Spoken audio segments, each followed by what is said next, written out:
give a warm welcome to Dr. Ngozi Okonjo-Iweala.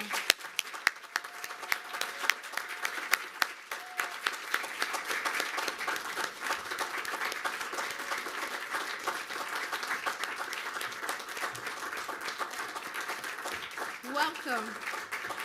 Thank you. What a pleasure. Let's keep the energy going. Another round of applause.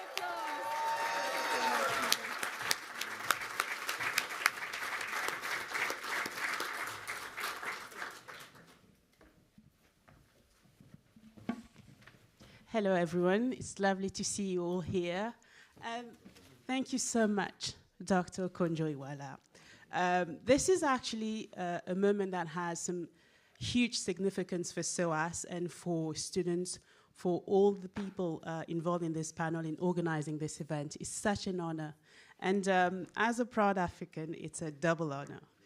Now, we have very little time, so we're going to go straight to the conversation. And I would like to apologize because Dr. Zainab wasn't able to be here with us today. I have a number of questions, but we might not have time to go over them because I want some of the people in the panel to be able to ask questions. So my first question, actually, is to do with the term re-globalization. I mean, can you expand a bit more and explain what it means for us and for the continent? Well, thank you very much, and thanks for standing in, and congratulations. I heard them introducing you and your historic work. And good afternoon, everyone. It's a pleasure to be with you. Well, re-globalization is a term coined by the World Trade Organization, my organization. And I'll explain it. Most people would know that in the decades up to the 1990s to the early 2000s, trade and globalization were the key things that were instrumental for spurring world growth. So the world economy was growing at a fast pace, and it was being fed by the growth of trade. And the integration of some economies that were outside of the main trading system. You know, you remember the Eastern European countries, the Berlin Wall fell, they came in, they were integrated into the global system. China joined the WTO in 2001 and was integrated, and generally trade was growing faster than global growth. And everybody talked about globalization and how the world was integrating and trade was booming. And then, after the global financial crisis, you know, there's been stagnation in trade. At this point in time, it's like a one-to-one relationship. Trade is growing, but it's growing about at the same pace as global growth. We are forecasting, for instance, that last year, trade grew at about 2.7%, this year about 3%, and global growth is about 3.3%. So almost a one-to-one, is no longer growing faster. But that, when that growth stopped, and we had the financial crisis, people said globalization was dead or dying. And people actually began to talk of deglobalization.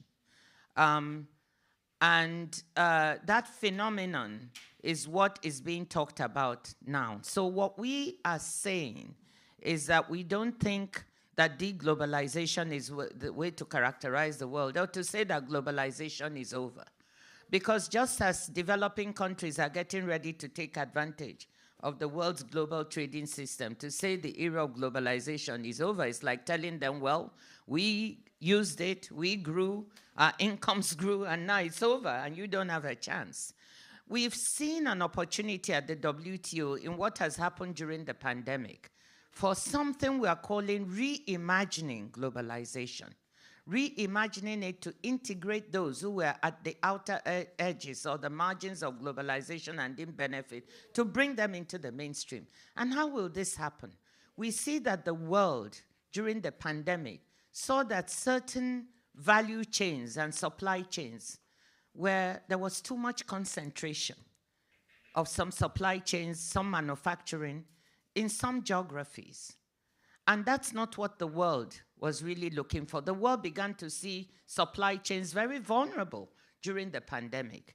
And it showed the world that was built for interdependence, now showing overdependence on certain supply chains, overdependence on some geographies. Let me give you an example. 90% of semiconductors manufactured in one place, Chinese Taipei, that's what we call Taiwan at the WTO. Is that building resilience for the world? It means that if something happens, the world is overdependent on that. 80% of vaccines manufactured and exported by 10 countries during the pandemic. You remember that it was difficult to get vaccines to countries that didn't, because it's too concentrated. Just to give 2 examples, critical minerals, 70% processed in China, 36%, 1/3 of all our critical minerals coming out of China. So I'm just citing some examples of overdependence in certain sectors. At WTO, we said this is the time to build global resilience by trying to decentralize the value chains, the supply chains of some of these products, and manufacturing in places that didn't benefit from globalization. And we're calling that re-globalization. So this is what the term means. How does Africa get some decentralized value chains? Why can't we do our own manufacturing of our pharmaceuticals, where we were importing 99% of our vaccines and 90% of all our pharmaceuticals from other countries? We've seen the importance of that, of having a pharmaceutical industry that serves the continent. So when you decentralize these value chains, we are talking about re-globalization. And I'll just end the segment by saying we have a unique opportunity now because businesses are actually looking to do this. They are looking to decentralize and deconcentrate because this will build better. You don't have to rely too much on one place or the other. You build resilience for your business. So it is time for Africa to seize this opportunity. And for critical minerals, we have that. Why are we going to allow people to come in and extract the minerals and go and process them elsewhere? Let them bring the value chain to the continent, extract, process, even go all the way to building the batteries, EV batteries, and on the continent. That's re-globalization. Fantastic, thank you. Another question. I was watching you, and it was an interview, and that really made me chuckle because you were saying we need to, it was about tariffs. And you said we need to stop hyperventilating and we need to take a deep breath. And I was wondering if, the escalating debate about tariffs, will they affect Africa in some way, and how can we mitigate that? Well, yes, this, I said, let's not hyperventilate. Let's take a deep breath and let's chill. Those were my words in Davos, and I've not stepped away from there. I think that a lot of people are beginning to really feel panicky about what pronouncements on tariffs were going to come out from the US and announcements. And all I was saying is, look, let's wait till the actual policies hit. Because following announcements and getting into a panicky situation over that, I don't think is the way to go. When you are not composed and focused, the reaction to whatever comes can also be detrimental. And certainly we want to avoid tit-for-tat kind of tariff wars that would not be good for the world. So that's why I was saying that. Yeah, and so for Africa, I think, with the US, we've had the African Growth and Opportunities Act, which is what has governed a lot of trade with the US, and it allows us to export things into the US, over 1,800 tariff lines, although we hardly use much of it, into the US duty-free. And, countries have to qualify to I think 32 countries qualify now, meet some criteria laid down by the US in conjunction with Africa in order to go in. So I think right now, I don't think we have to do anything. The AGOA expired in 2024, and there's a bill to renew it until 2041. I think Africans asked for 20 years, and they're putting, it was 16 years from what I could see. It's not yet been passed. So I think we should just keep calm. Take a deep breath, you know, not and keep calm and see if this bill can get passed, which I think will be beneficial to the continent. That being said, I cannot guarantee what will or will not happen. I'm not saying that, but it's nothing you and me we can control. What we can control is what we do with our trade and what we do with our actions. And I'm just saying, let's not overreact. Let's not get too excited. Let's wait and see for Africa what it is that is coming down the pike.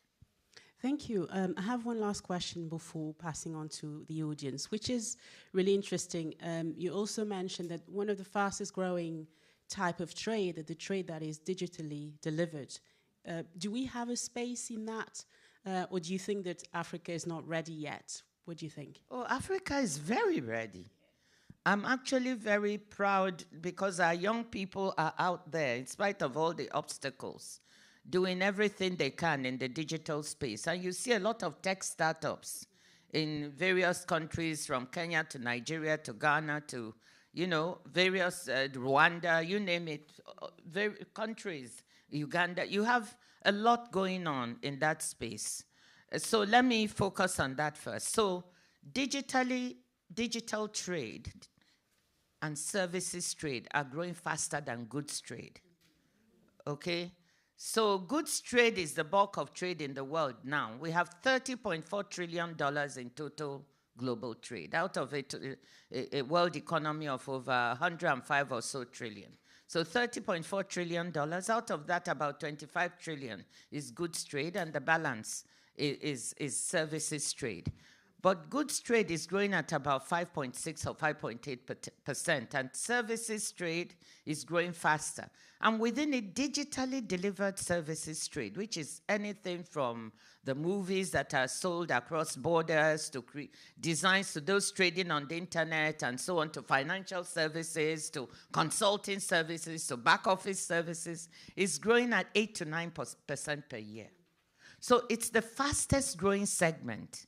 And that is why it's exciting. I think the future of trade is digital, it's services, and it's green. That's what I always say. But America is the largest services economy in the world, followed by the UK. Africa has only 0.9% of digitally delivered services trade. Okay, so it's tiny. However, the growth rates on the continent are on the high side. And that's why I'm saying that this shows there's an opportunity. So what we should be looking at is how do we get a larger slice of that trade. It's worth $4.2 trillion now, okay, of total trade. Remember, total trade is $30.4 trillion. So digitally delivered services trade is $4.25 trillion. But we have slightly, just about 1% of it. But since it's growing fast in our countries, also at 8-9%, in some even more, we have a chance to drive it. So that's why I think this is a space our young people are in, our women are in. The problem is, okay, we need to bridge the digital divide. So young people have found a way. 44% of them are connected on the continent, I think, compared to half of that on average. But there's absolutely no doubt that if we're really to seize the future, we have to do better on infrastructure, which means that electricity connection, internet connection has to improve. Otherwise, we will miss the boat.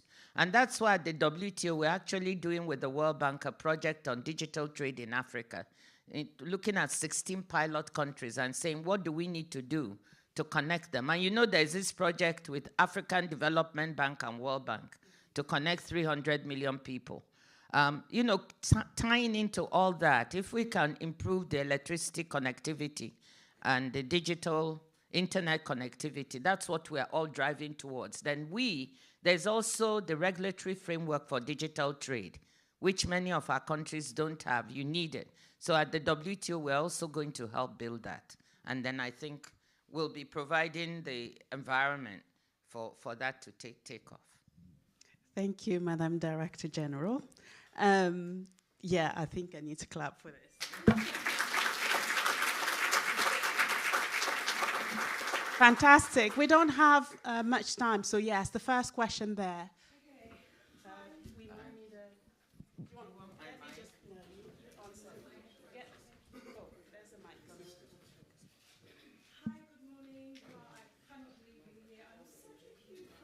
Could you introduce yourself? Yes, I will. Good morning, everybody. My name is Itibala. I'm an event presenter, but I'm also an anti-money laundering specialist. I'm a huge advocate for gender equality and a champion of, promoting African identity proudly. So my question is about, the trading system. We know that there are principles of trade, things like freedom from diversity and other things included in that. But right now, I think there is space, or there needs to be a conversation about ethical sourcing and ethical trading. I mean, we see what's happening in the Democratic Republic of Congo right now, and that has raised questions of, ethical trading and ethical sourcing, particularly when it comes to African countries with the minerals and all the resources that we have.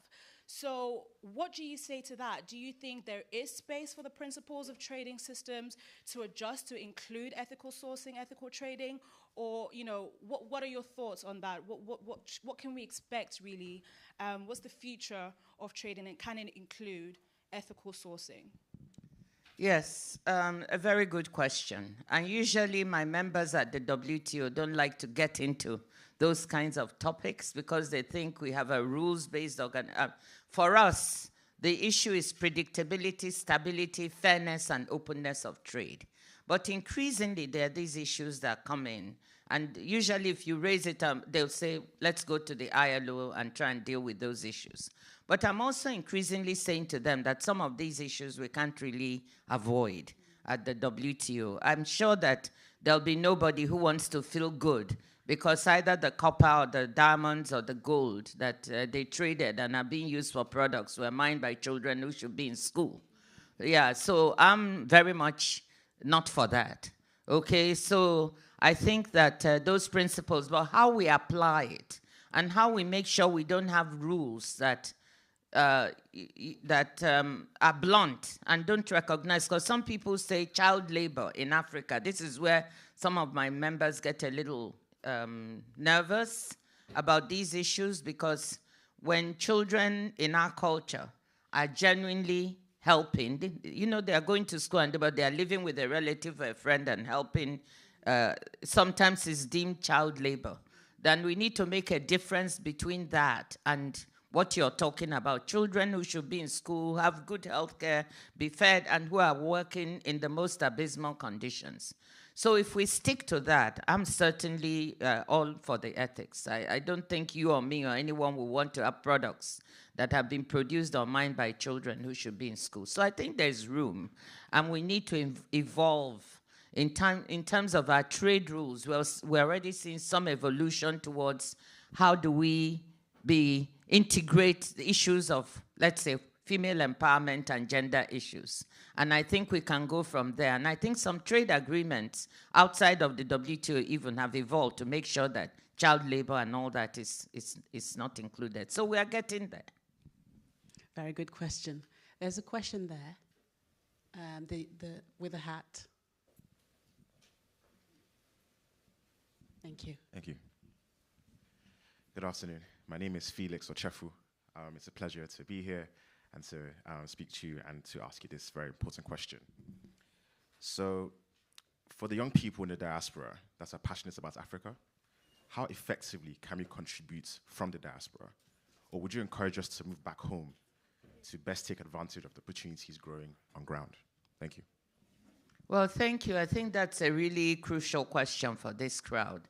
And I'll tell you, my bias is that if you can move back home and contribute from home, please do.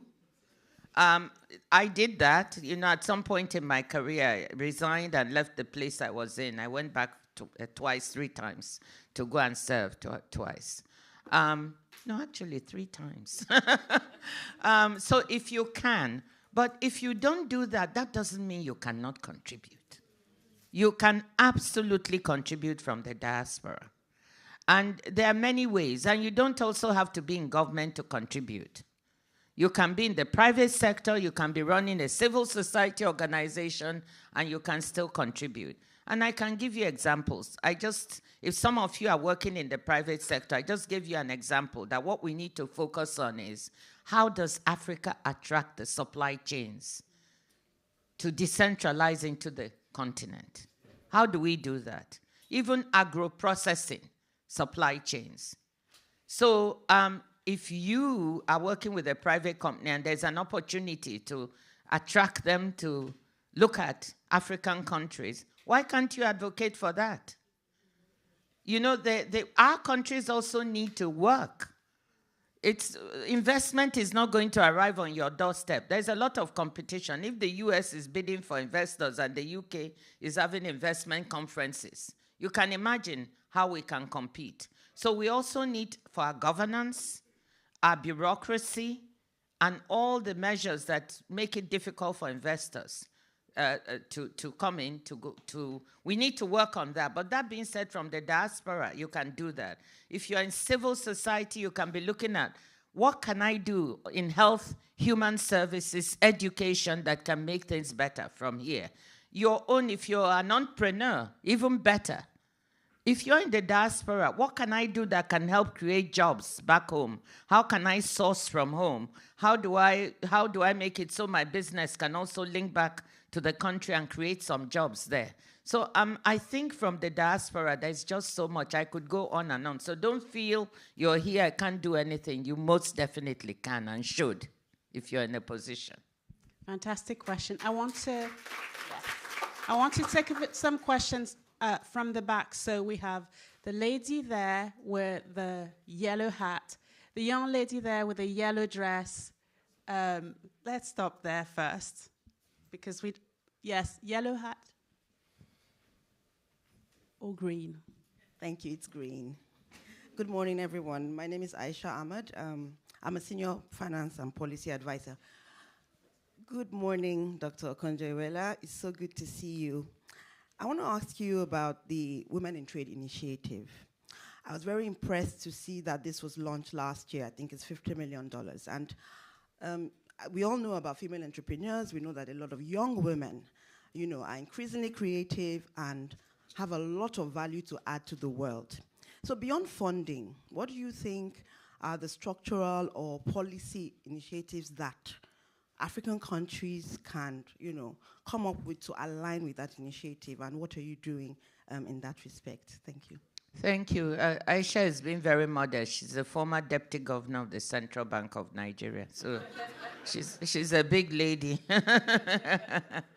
But thank you for that question. As Governor Ahmed, Deputy Governor Ahmed said, we launched a women's fund at the WTO just recently on the occasion of our last ministerial in Abu Dhabi for $50 million, because we observed that women who trade across borders make almost 3 times as much as women who trade domestically. So we said, if this is the case, why can't we find ways to encourage them? But what are the issues they face? Sometimes these women are quite successful, but they can't scale. Sometimes, so we have women doing well, but they never scale. They remain small pilots. Then you have those who can't even get off the ground, but they have a good idea, and so on and so forth.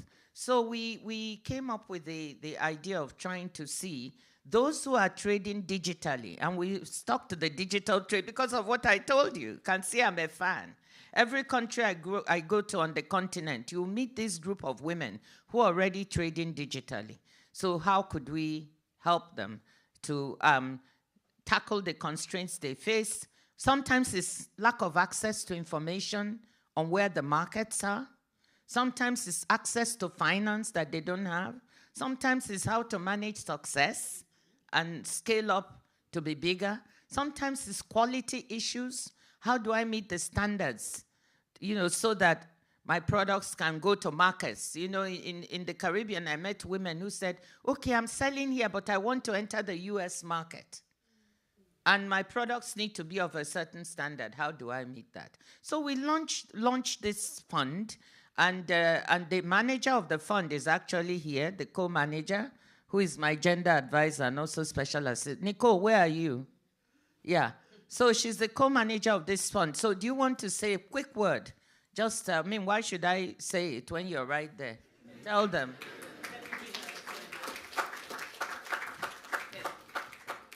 Nicole is a brilliant summa cum laude first-class graduate of Economics from Cornell and Masters in Applied Economics from Ghana. Thank you, DG. I think the DG has said everything, but really we are launching this month, actually, in the first 4 countries. So there'll be 1 country chosen in Africa, in Latin America, in the Caribbean, and then also in Asia. So in those 4, we're going to launch business plan competitions. So any woman who really is digitally trading, who's ready to export their goods, can apply. And we're hoping that in each country, we will award about 100 women. And so really, as you said, it's not just, it's finance, but it's also technical assistance. So the women would get between $2,000 to $30,000, but at the same time, they will also be put in a training program for 1 year where we really offer them, kind of technical assistance on how to improve your goods, what are the changes you need to make to be able to export and things like that.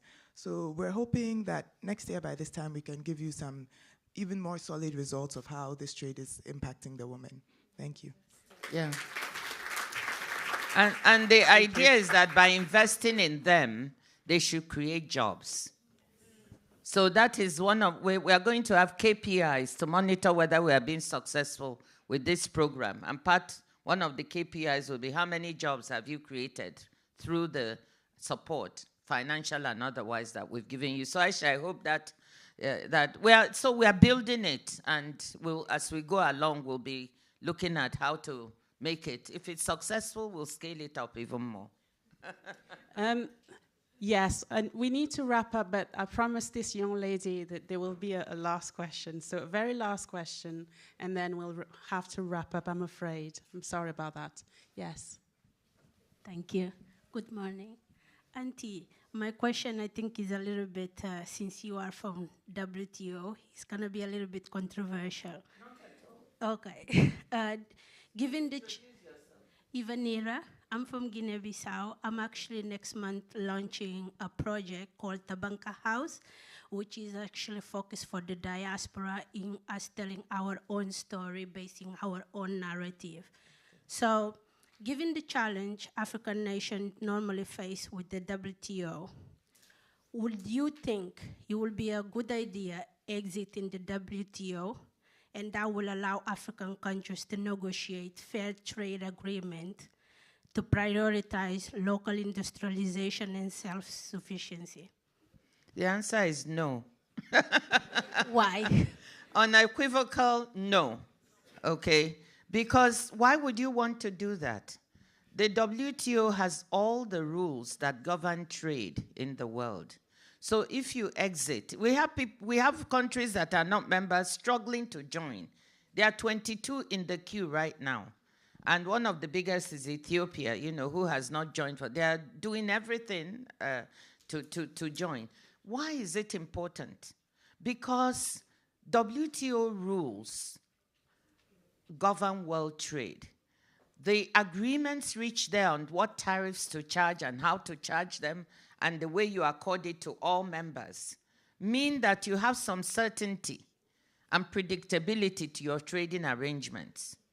So already Africans are struggling, as you said. So if you exit or you're not part of it, you'll find you struggle even more because you don't know what tariffs your goods are going to face when they arrive somewhere. You don't know how your goods will be valued. We're the home for the Customs Valuation Agreement, which puts a common methodology for valuing goods when they arrive. Otherwise, people can value your goods at any value they wish and charge you any tariff they wish. You don't want to be subjected to that. Just to give you an example, safety and product standards. We are the home, beyond tariffs, we are the home for the agreement called Sanitary and Phytosanitary Measures, which guarantees health and human safety of products.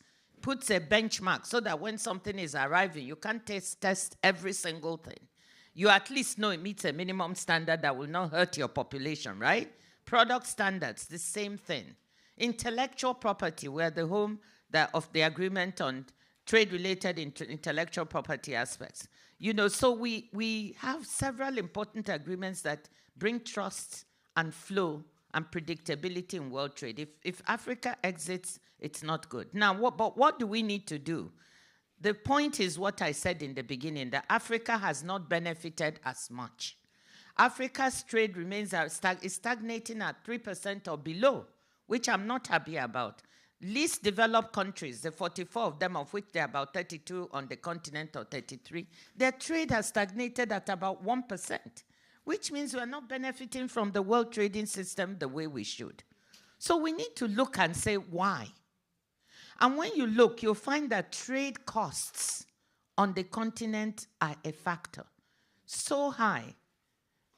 Our cost of trading, and part of it has to do with infrastructure, bureaucracy, but a lot on infrastructure. It's cheaper to bring goods from China to Lagos than to bring them from Cape Town or Johannesburg to Lagos. As long as we have high trade costs, 150% higher than developed countries or more, then we are going to not be able to integrate as well as we would like. So that's one factor. The second factor is we keep selling the same things, just commodities. That's why I said we have to stop that. We have to bring on the continent manufacturing and add value to our commodities. We also need to think of other innovative ways, services we just talked about, that we can also sell across borders. So we need to change the composition. And what we should be watching at the WTO is when we add value, is anyone going to put more barriers in the way so we can't sell what we are adding value to? Because that happens too. That's where the WTO will come in to see what's happening. Why can't we sell more and try to help the country solve it? So my attitude is no, not that you leave, but that you take better advantage of the system. And in doing that, you look at yourself and say, why is this not happening? If I keep selling raw cocoa beans or oil or palm oil or I don't know, diamonds that are not cut, Botswana is cutting diamonds and adding value, or whatever it is, or exporting oil, it's not going to work. We have to change the composition of what we're trading and add value. So that is on us. Thank you very much. I'm sorry, I'm the timekeeper, and Dr. Ngozi has to catch her plane, right now. So let us thank her immensely for her presence and her wisdom. Thank you.